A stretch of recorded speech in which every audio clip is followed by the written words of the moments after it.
Welcome back, ladies and gentlemen, to another episode of Cooking with Hova. You can see the Flavor God Garlic Lovers starting us off here. We've got two pork butts, pork shoulders, bone in. My buddy, shout out to John, was having a birthday party, having some people over from poker. And I was going to get him like a bottle of booze or something, for his birthday. And then I was like, you know what? I was like, how about I just provide the food? And he was like, bet. So that's what I did. So I took the little bit of learning experiences that I've had with the Traeger so far. This was the second time I've done a pork shoulder. As you can see here, we're working with the Cosmos Dry Rub Honey Killer Bee. This stuff, I put in a big order at Meat Church, and while I was waiting on it to arrive, I actually ended up at the grocery store. So I'm at Walmart, just browsing the spices, and I saw this Honey Killer Bee, and I was like, man, that sounds tasty. It was a decent price, wasn't crazy expensive or anything. So I just threw it in the cart, brought it home, and I figured I would try it out. And I was very happy. So if you guys have a Walmart, I know not many of you do, but check the old interwebs and see if you have a Walmart close to you. If you do, check out the spice aisle, and you might find these Cosmos rubs. So as you can see, I got that layer of Garlic Lovers from Flavor God on there. And then I got the Cosmos Killer Bee, Honey Killer Bee on there. I believe I started the Traeger out. Look how nasty the Traeger was. After this cook, I did a deep clean of my Traeger. Don't worry. I know I've seen all the videos of them catching on fire as well. But I believe I started it off at 180. And the good thing about the Traeger is it comes with two, or the one I got, I think mine's the 780. It comes with two of the thermometers.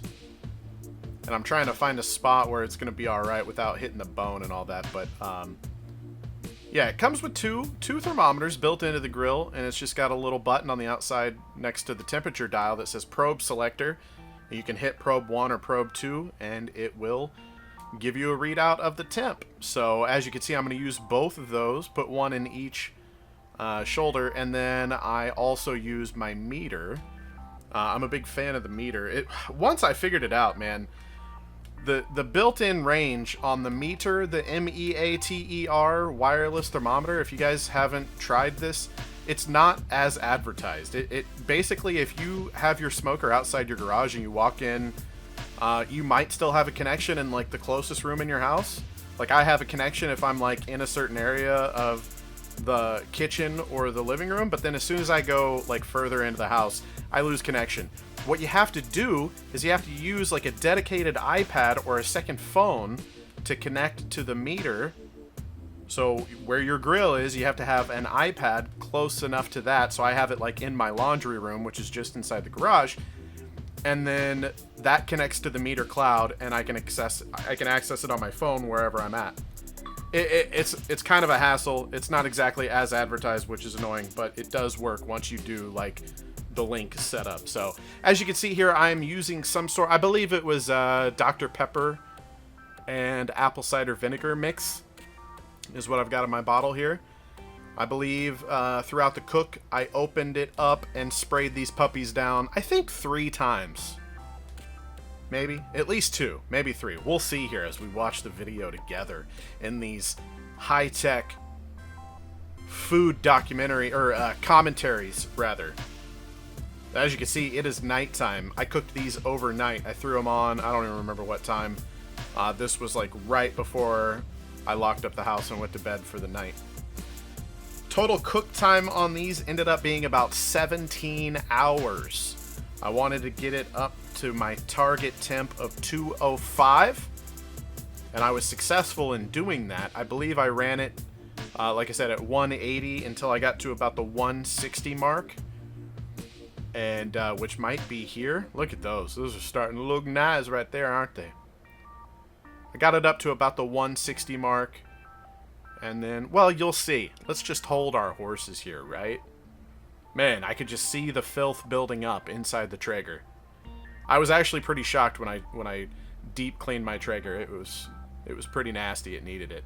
That dust builds up bad in the bottom. If you get a Traeger and you don't know, you need to pull the whole thing apart, clean everything, and vacuum all the sawdust out from the pellets that don't burn, or you will start a fire. So as you can see here, we've got them about 160, 165-ish. At that point, I pull them off.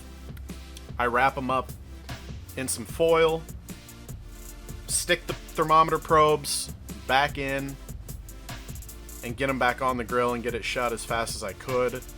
I can't remember if I jacked the... Since I was like catering these, I wanted to make sure. I can't remember if I stayed at the... Well, no, I couldn't have, obviously. I was getting them up to 205. So yeah, after I wrapped them, I bumped up the grill to, I believe, 225 to get them up to the 205 mark. So cooked them low and slow, 180 degrees up to the 160, 165 mark. Then I wrap them in foil, put the probes back in them, back on the grill at 225. Target temp now is 205 degrees. And here it is, baby. Here's the money right here. I pulled these guys off, let them rest for a while. Look at this bone. Look at that bone. Just slides right out of the meat. It's a fine line between you want it to be pull apart, but I also like that real good charred. Look at that pull apart. Oh my god. I'm gonna go put another pork shoulder on the Traeger right now. That shot right there of me pulling that pork butt apart is too good. But for me, it's a fine line of, you know, you want them pull apart, but you want that bark too. Wrapping them does soften up that bark a little bit, so I'm still playing around with that method, but these came out more than amazing. I was super, super happy with it, and I fed, I think, a little over 20 people. Friends and family were there for this little poker tournament at my buddy's house, and everybody, I got a lot of compliments. Everybody seemed to really enjoy it. Pulling them apart here, I'm putting a little bit more of that Killer Bee in there. I usually pour a little bit of my spritz bottle, so a little bit of the apple cider vinegar Dr. Pepper mixture, and then just some more of that raw seasoning of the Killer Bee from Cosmos in there. And pull them apart. Takes a while, you know, it's a lot of meat to get through. The hardest part, though, it's not hard. It's easy work, man. It's just time consuming. I think I brined these. Yeah, I did. I brined these for 24 hours again. I forgot to mention that. So I made a brine of, you know, sugar, salt, water, seasoning. Actually, not much seasoning, just salt. Sugar, salt, water, simple brine. Brined them for about 24 hours. Then it took 17 hours for the smoke.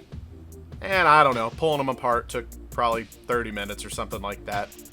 The hardest part, again, is just sitting here and looking at this and not devouring the entire tray full of meat. Look, I mean, just look at that. Oh my lord. So good. Like I said, a little bit of your spritz mixture back in the pan is how I like to do it. This isn't, you know, I'm not a chef. A lot of people do call me chef. I worked at a steakhouse for about 5 years. I was on the corporate training team, opened a dozen stores or something like that for the corporate steakhouse franchise, you know, trained all the back of the house employees and all that good stuff. So I kind of know what I'm doing in the kitchen, I would say, but I'm not a chef. A lot of people are like, "Oh man, don't tell Hova he's a chef, bro." I know how to cook a little bit.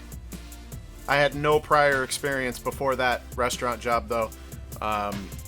You know, I didn't go to culinary school or anything like that. Chefs deserve a lot more credit than I do. So I just like to play around in the kitchen, play around on the smoker, flat top, all that kind of stuff. So I hope you guys are enjoying these videos. I'm having a good time with them.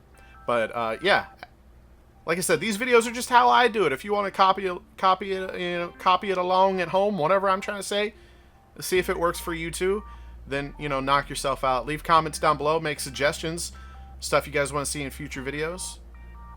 I'm just pulling all this meat apart, throwing it in an aluminum pan. Gonna put a little bit of that Dr. Pepper apple cider vinegar mix back in there, and gonna put a little bit of that Cosmos Killer Honey Bee seasoning in there.